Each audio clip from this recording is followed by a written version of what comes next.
should start seeing a few people join the session then. Brilliant. Yeah, coming through now. Awesome.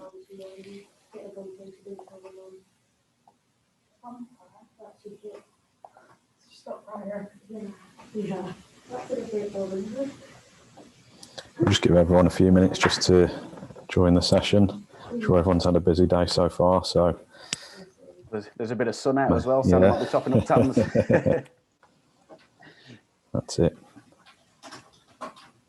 Yeah, so a few people coming through now from people in the US, Canada, UK. Good, it's not nice mixed audience. Nice spread, yeah.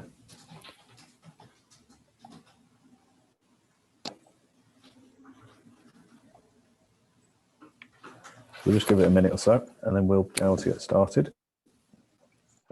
Just for those who are already joined in and with us live, if you have got any questions, we have got a chat box. Please do feel free to throw them in there. You will also know there's an email address in there should you want to fire any questions at a later date or after this webinar that's maybe created a few more questions for you to throw over. So please do use it in there, and obviously we'll get back to you with response.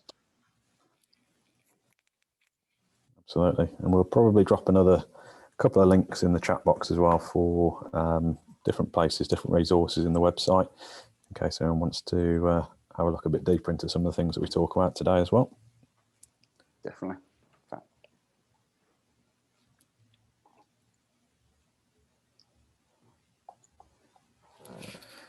Okay. It's 2 minutes past now, so I think we get going. Sure, everyone will be happy with that. Fantastic. So I'm just going to jump off camera just for now, because I don't want anyone to think that I'm looking in a different direction, but I've got two screens going at the same time. So I'll pop back on a little bit later on. So, but thanks everyone who has joined us today for joining the session.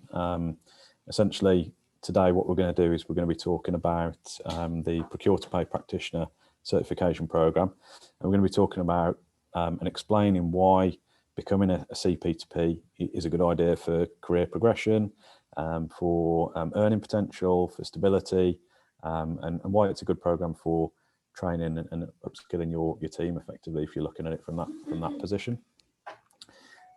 So first of all, what we want to do is get you guys involved in a quick poll. So we want to understand a bit more about your situation, your organisation, and find out where you feel businesses are in terms of adopting Procure-to-Pay and implementing Procure-to-Pay environments. So first of all, Christian, if you can tell us a little bit about the bell curve, and I'll launch the poll, that'd be great. Yeah, fantastic. So the bell curve is what we're going to be utilising just as a reference point here. So whenever any organisation goes through a change of adapting or adopting the new system or software, there's always various stages in the business as it progresses. So obviously, whenever there's new software, there's always the people that innovate the software. Then there are companies that are known as the early adopters. So they're the people that are forward thinking. They're looking at these strategies and thinking that's the sort of thing we want to take on board. And generally, as a trend, as normal, it goes from early adopters, moves through to the early majority, which is when the majority of organizations are now utilizing that. And then it then goes on to late majority, which is at that stage, 90% of organizations are on board. And then the laggards is where people that, they either missed the boat or they're looking at it and still just don't make any decision at all. So what that relates to really is just understanding as a change comes through, there are stages in that change. And so we're just trying to get a feel of an understanding of where you feel we are in relate to the bell curve with the Procure-to-Pay environment being adapted. Okay, so in terms of the poll, we've just give it a couple more seconds. Looks like there's a few more people coming through now. There's a few more people actually joining the session. So if you can just give us your answers on the poll, we'll close that off in just a few seconds and see what the results are looking like. Yeah, it'll be interesting, this one, Will. So we'll close it off now. I don't think everyone has taken part, but the majority seem to have. So I mean, the first question that we had was, do you work in a business with a P2P cycle? So just a third of people said yes. So that obviously shows that, you know, not a huge amount of the audience are working in a P2P environment at the moment. And the rest said no, so no one was unsure about that. So the majority aren't working in a P2P environment at the moment. And then the more interesting question, I suppose, that we had was, where do you feel that, what stage do you feel the industry is in terms of adopting the benefits of a you know, conjoined payables and procurement department, or AP and P2P, or AP and procurement process? And I mean, it looks like more people have gone down the route of saying we're in the late majority area. So most people seem to think that most businesses have adopted this, or the industry is in a position where it has started to adopt, or has for a while adopted, the P2P environment and P2P kind of setup. And then a small minority think that we're right at the other end on the left, where, you know, we're innovators, and not many organisations have started to embed P2P yet, but just a few have. Yeah, I mean, I think that's really interesting, that is, Sam. Certainly, as you know, we put a lot of research into that area, and, you know, from our experience, or certainly from the companies that I've been speaking to, the trend seems to be more around sort of businesses are at that early majority. They're ready. They see the need for it. However, one of the things that's really interesting is the fact that the skill set yet. So actually people with that skill set to be able to deliver and, you know, actually fulfill that role is actually still in the early adopters. So we're still, there's a big gap there from the need from businesses' point of view to actually people with the skill set to provide that service. Yeah. So there's obviously a disparity there. We're seeing that, you know, in the industry, businesses are either sort of early majority or even potentially bordering on late majority. So they're wanting to work towards this P2P kind of efficient cycle.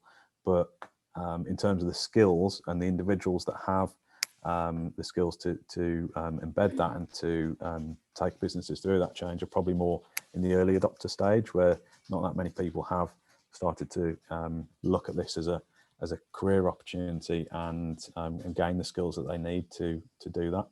So that's where there's effectively in the market there is a skills shortage, where there's a lot of demand from business, but not so many people that can actually perform the role. So to actually look at that in a bit more depth, we're going to look at, you know, is there a demand for procure-to-pay experts? And we did some research actually. So we've been looking at various kind of job posting websites and job boards, etc., and looking into different trends when it comes to procure-to-pay jobs. And Christian, what were the kind of key things that we found, would you say, from looking at that? Yeah, I think from my point of view, it's actually how many opportunities there were out there. That was really sort of, you know, the vacancies is definitely, and as the graph shows there, it's definitely increasing. The demand is there. And as we mentioned off the previous slide, I think the graph also points out here that there's been a recent high spike, which I would say post-COVID, in the contractual side of things, because of the fact that there hasn't been many people out there with the full skill set to be able to go in and change organizations. So it's been really interesting from that point of view, how the variety of opportunities out there from full-time through to contract employment. But we have seen there is a demand and an increase now. And again, the graph shows that of people are going more towards the, you know, driving and getting the contracts in. Yeah, absolutely. So businesses seem, like, as you say, seem to have turned maybe to contractors for the short term during the kind of pandemic. And there's been maybe a slight decline in permanent roles, which has resulted in a huge increase in contract roles. But ultimately, between sort of 2005 and 2021, there's been a 20% rise in jobs described as procure-to-pay, just on job boards alone. And that's, you know, that's an increase across a mixture of permanent and contract jobs. So the demand is definitely there. As I mentioned, I think the recent spike in contractor roles is probably down to the fact that more businesses are maybe less inclined to commit to full-time employees during the kind of uncertain times that we have at the moment. But I think what will happen is when we get to more kind of back to some more normality, a lot of those contract roles will probably turn into permanent positions as well.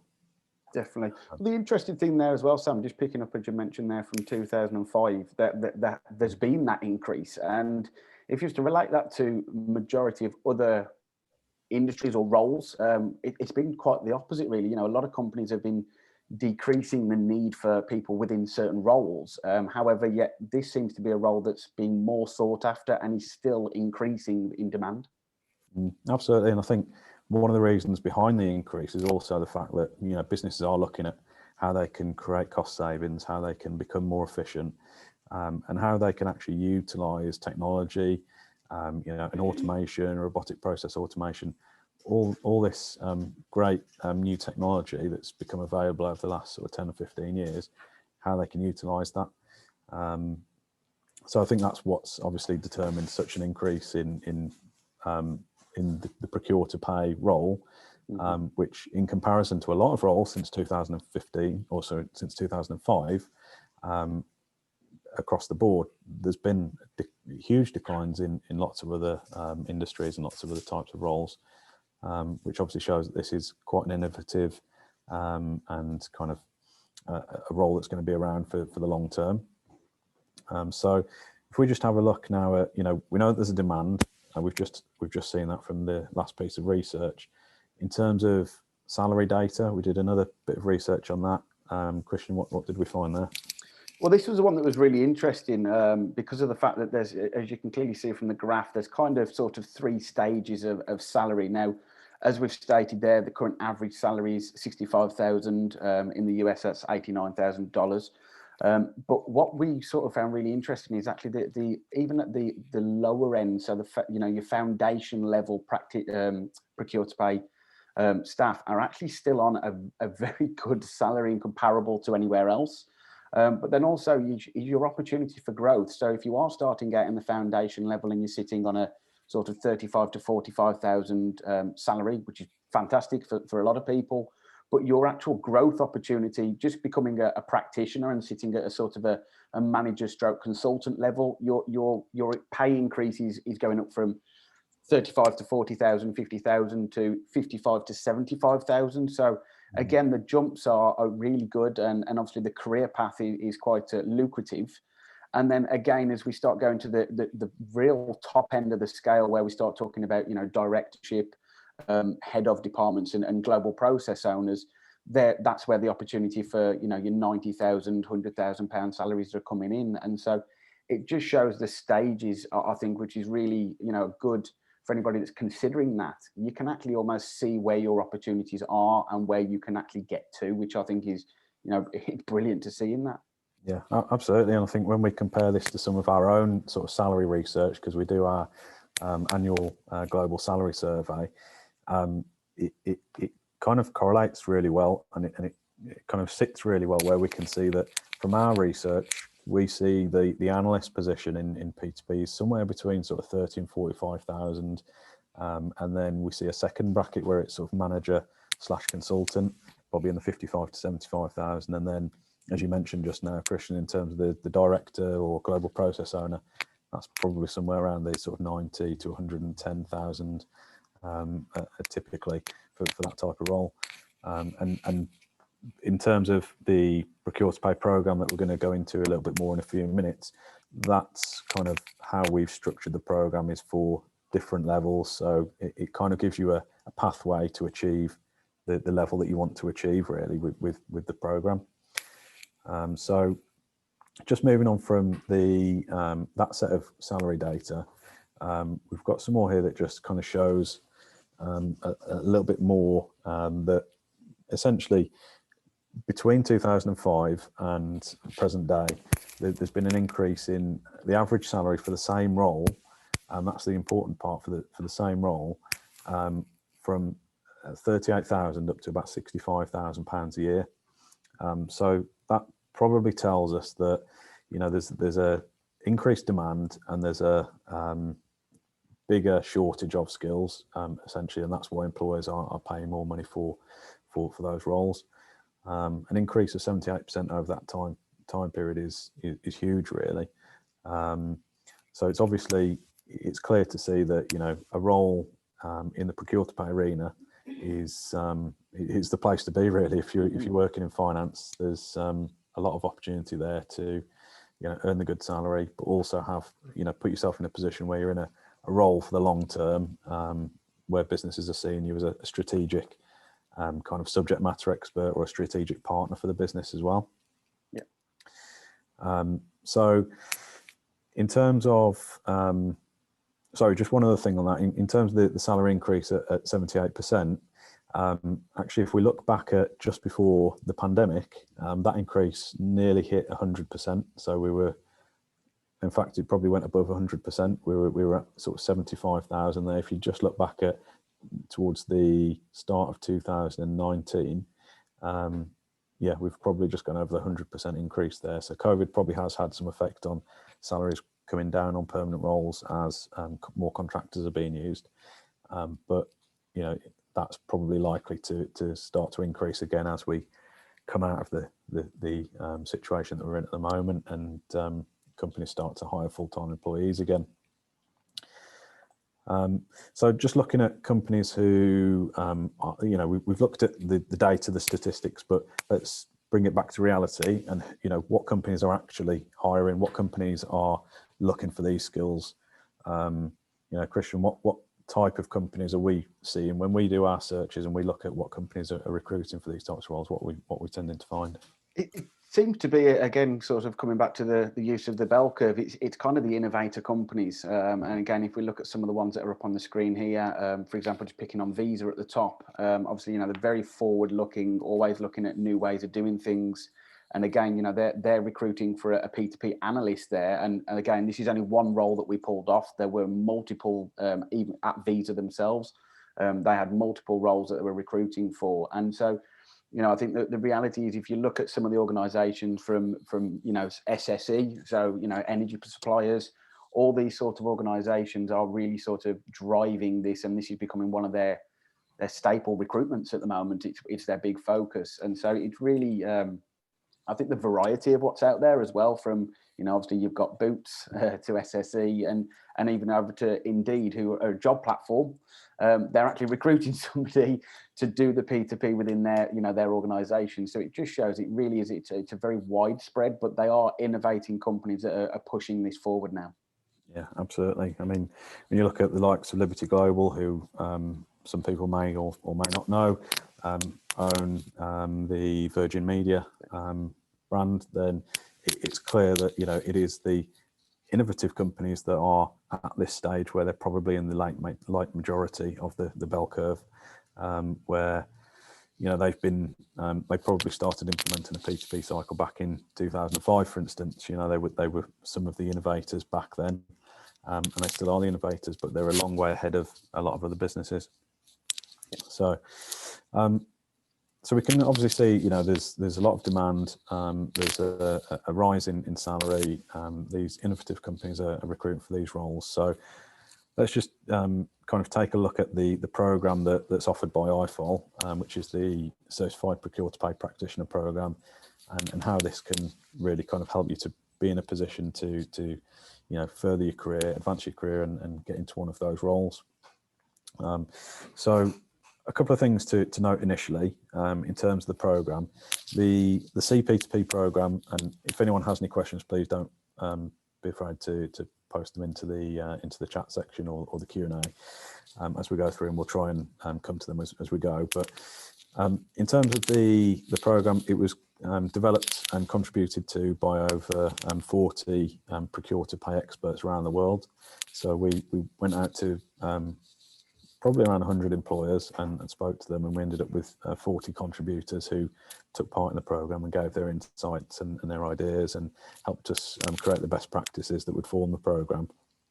And they're from a wide cross-section of different industries and different sized organisations, etc. So it's not just from one point of view, from one type of company. This is a very broad overview, and it gives best practices for different sized organisations as well, and stuff that can be applied in the workplace straight away. So the second part to bear in mind is that with this programme we offer live masterclasses that are delivered by some of these experts as well. So you do get the opportunity to once a month, or actually twice a month, there are 2 sessions a month, you can join these live sessions, and they're not essential as part of the programme, but they are encouraged really, and it gives you the opportunity to interact with an expert, to learn something new, to interact with others who are on the programme, and it's just a great thing to be part of really, to enhance your learning experience. And if we just look back at some of the recent masterclasses that we've done, we've covered things like purchase order compliance, how you can achieve that within your organisation, fraud prevention best practices in payments. Obviously, there are lots of organisations out there, big and small, that have been caught up and been victims of fraud in their payments section. So we had that masterclass just recently. We also cover things that are more sort of leadership management and change management focused as well. So we've just recently done something on a masterclass on mindfulness in leadership. And maybe upcoming sessions that we've got. There's one very popular one that's coming up on the 18th of May, which is all around RPA, robotic process automation, and redeploying the workforce. So maybe once you've implemented an automation solution, or a vendor onboarding solution, maybe how do you kind of retrain and upskill and redeploy the workforce, and how do you also identify different processes that can be automated as well? And then we've also got sessions on change management. There's a big one in May on keeping projects on track. So if you are currently going through the process of implementing a new system, perhaps, or you've got several projects that you're part of, even not necessarily managing the projects, but maybe part of the projects, that would be a great session to really learn how you can keep that project on track. If things start to look like they might be going wrong, or if they already have gone wrong, perhaps, it does happen. People don't like to talk about it so much, but it does happen. Then that's going to be a great session on how to get that project back on track. And those will be kind of tools and skills that you'll learn and will have forever whenever it comes to working on projects. So just diving down a little bit more into the program, there are just a few things that we should cover first of all in terms of the format of the program. So this CP2P program is available 24/7, access online. So wherever you are, whether it's mobile or tablet or laptop, you can access those materials anytime. There are options for all levels. So the way the program's been designed, you can either you can join one of 2 levels essentially. So we have a foundation level and we have a practitioner level. Foundation level is probably more appropriate for those with less experience, who are wanting to understand the P2P cycle a bit more, and the practitioner is more for those who have experience in finance and potentially procurement or process improvement, and want to understand the full cycle, but also how to optimize, automate, and perhaps if you join a company who want to move into a P2P environment, that's maybe the program that would be more suitable. In terms of the pass rate for the programs, we have currently a 98.9% first time pass rate, and that is really just testament to the course materials and the support and the masterclasses that are provided, and that's from feedback from students who are on the program. Flexible enrolment windows, we do have enrolment windows. There's one currently open for the next 30 days. And then the following enrolment window would open a month after this one closes and be open for 2 months. Students are enrolled globally, so we do have students all around the world who have enrolled in this program. So it's not limited by location. So if that was a consideration or a concern, please don't be concerned by that, because we have students in the UK, in the US, North America, in Asia, Africa, etc. So there are no restrictions in terms of location. And then from a support aspect, we actually hold group discussion sessions on this program every second month.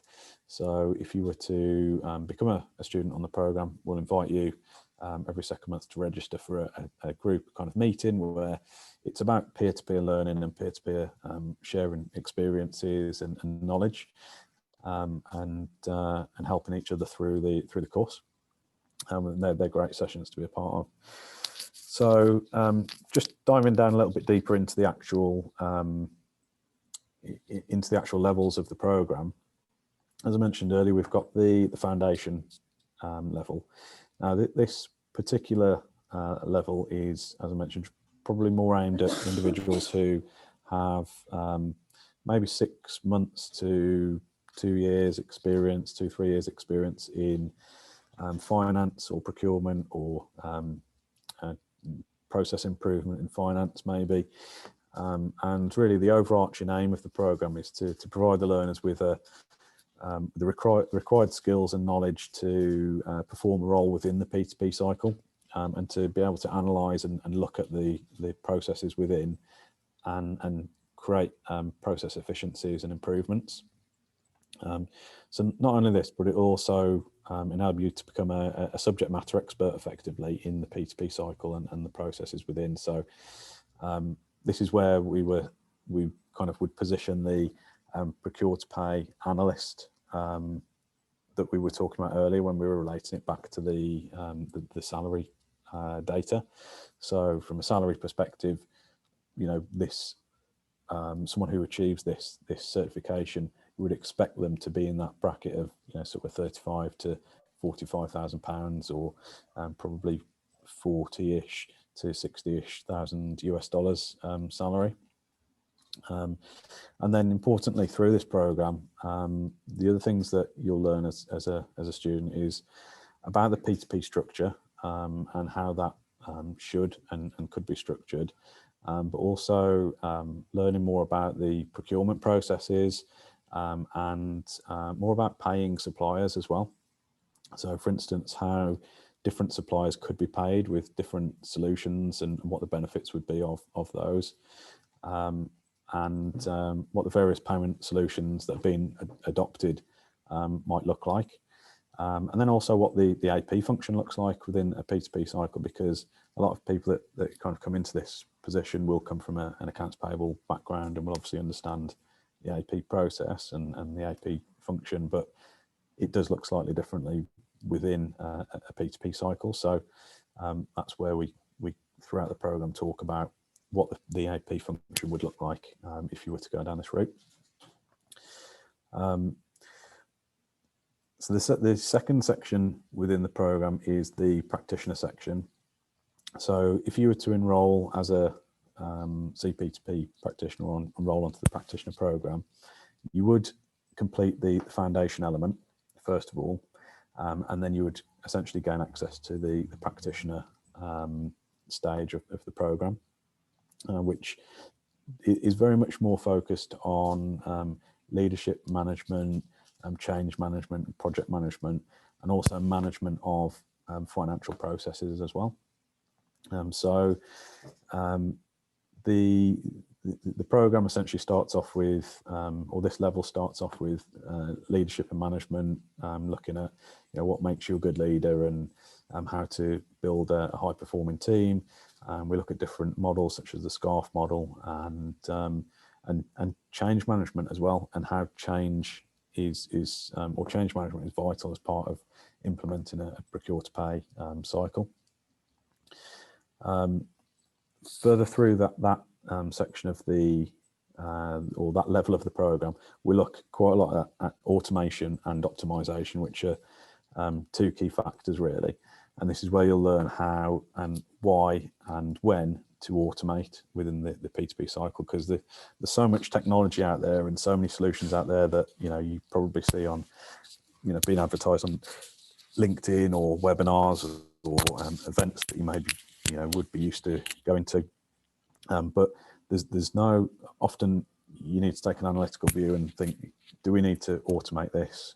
What are the benefits of automating in this process? You know, and weigh up, is it worth doing it or not? So through that part of the course, we talk about the different automation solutions and why and when and how to automate different processes.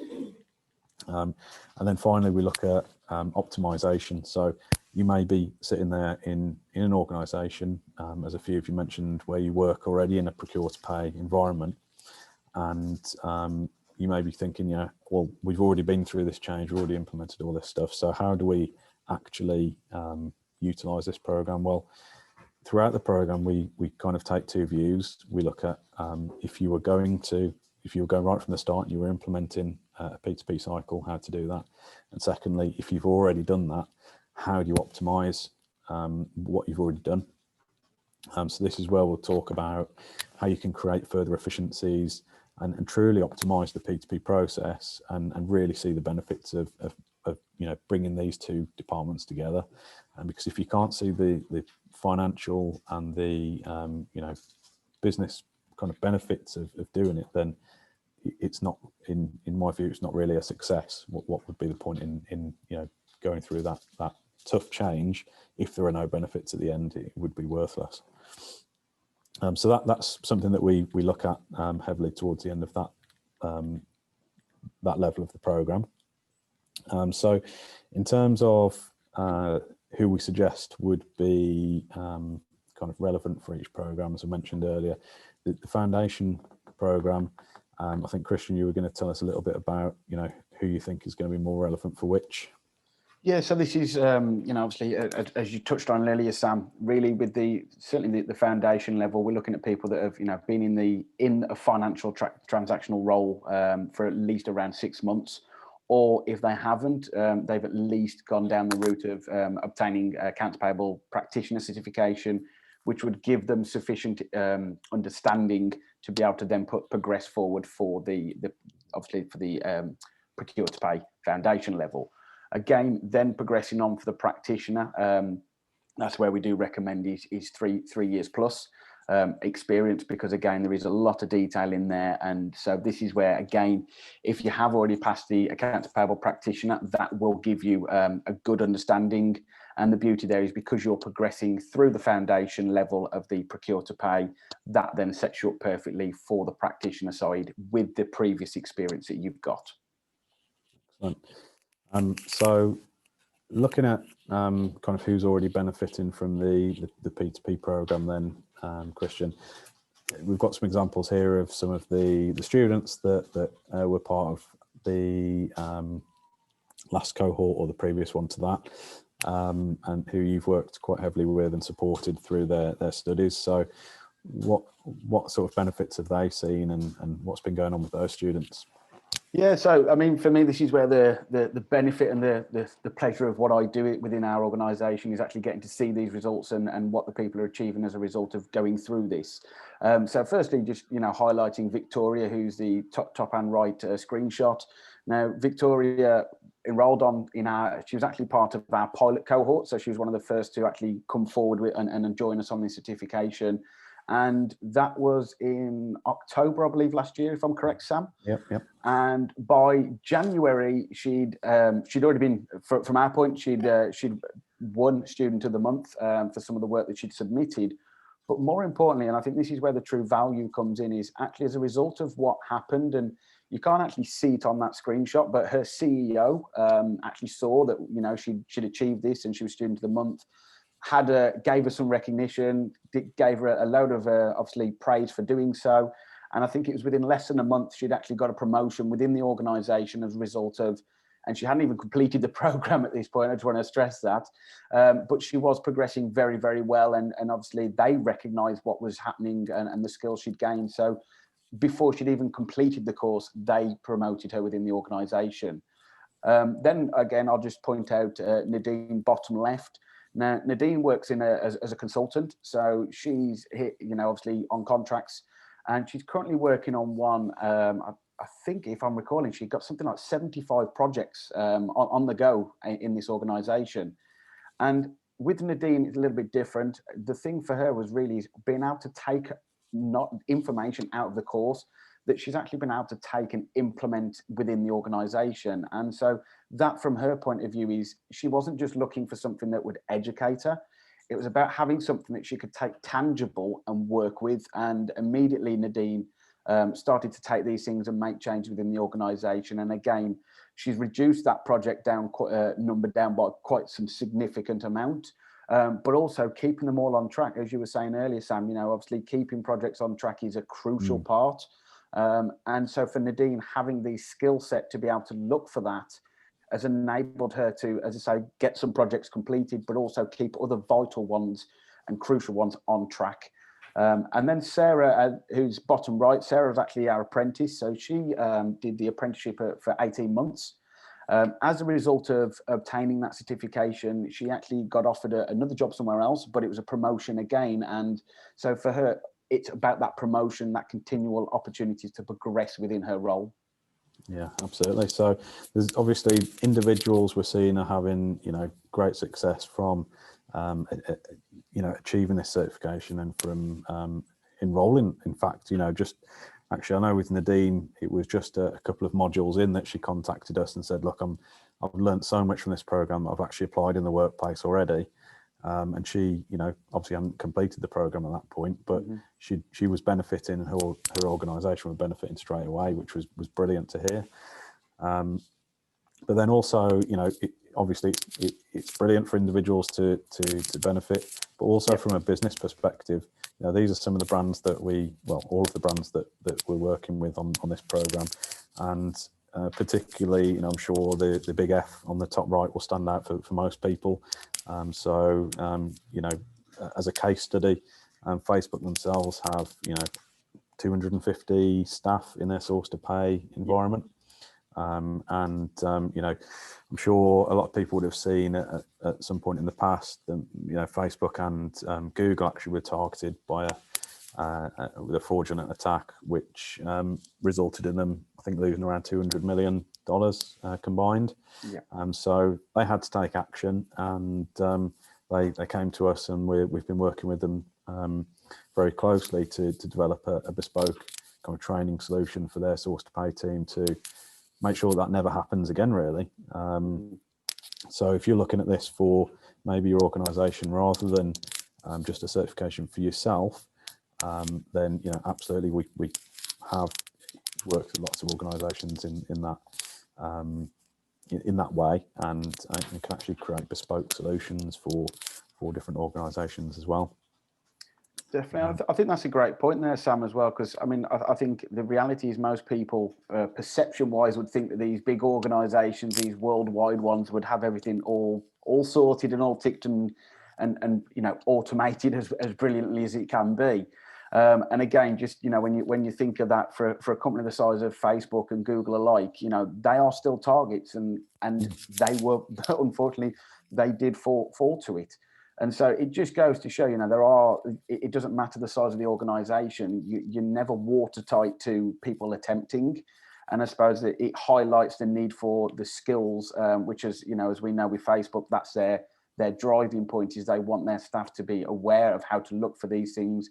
And so again, it's just closing that skill gap to make sure that they can meet their needs. But just while we're on this slide, we just had a question come through.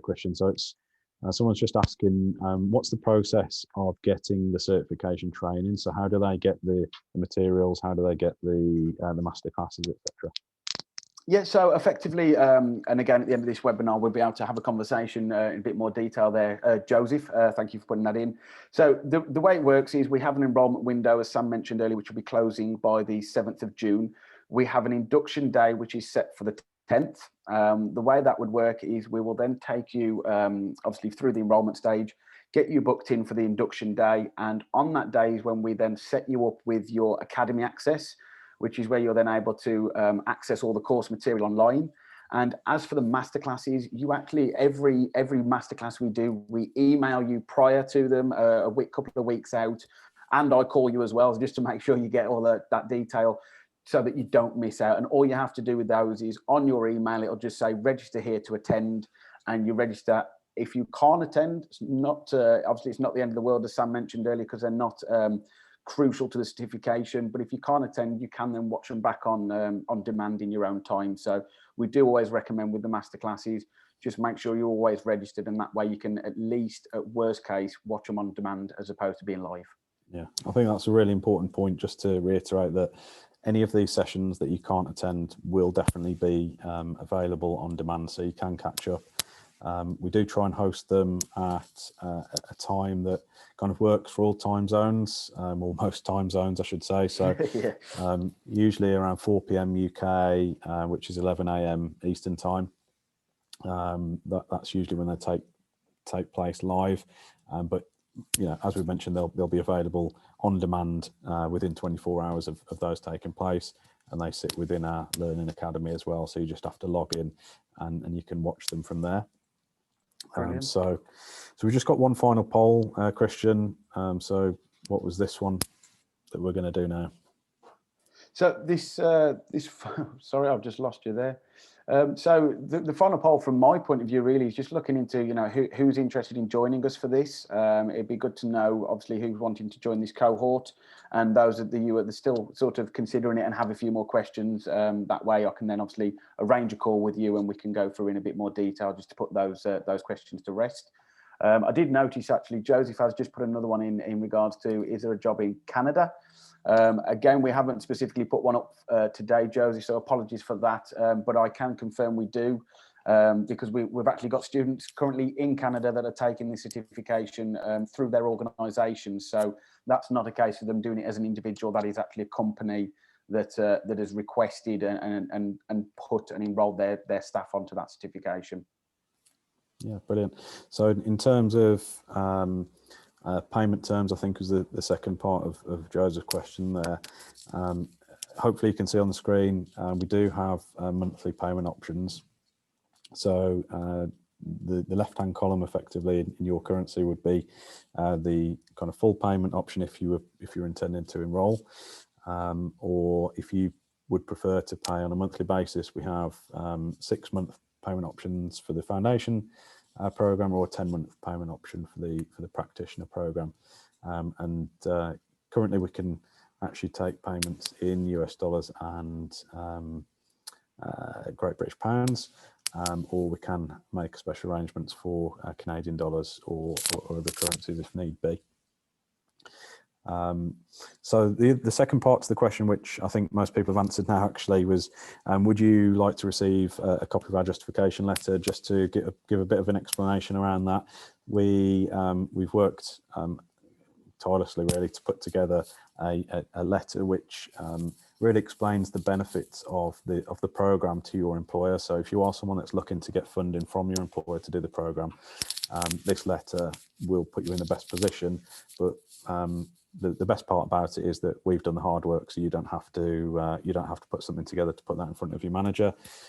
It's just kind of editing or filling in the blanks in terms of your name and kind of date that you want to enrol in the program, etc. So if you would like a copy of that, then let us know through the poll, and we can absolutely provide you with that, and you can use that to your advantage to try and get the funding from the business.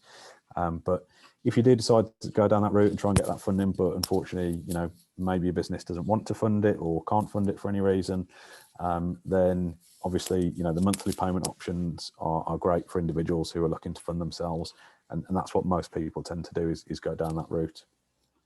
I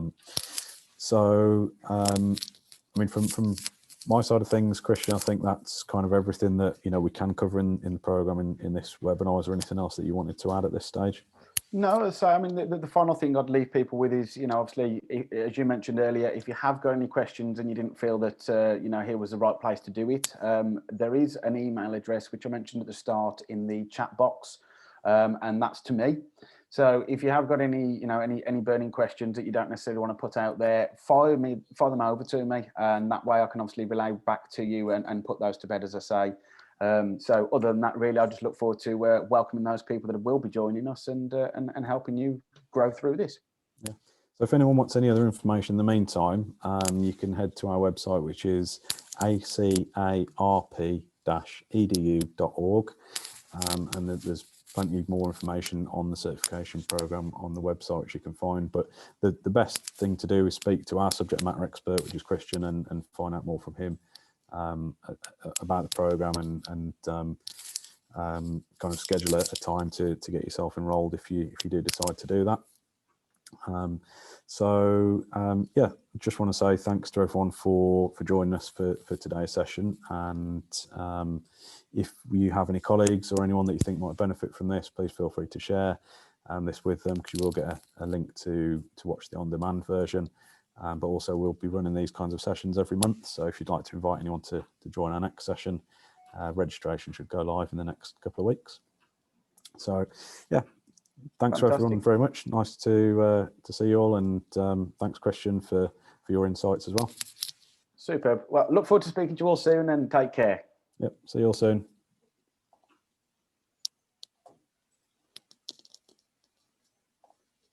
Are we off there now, mate?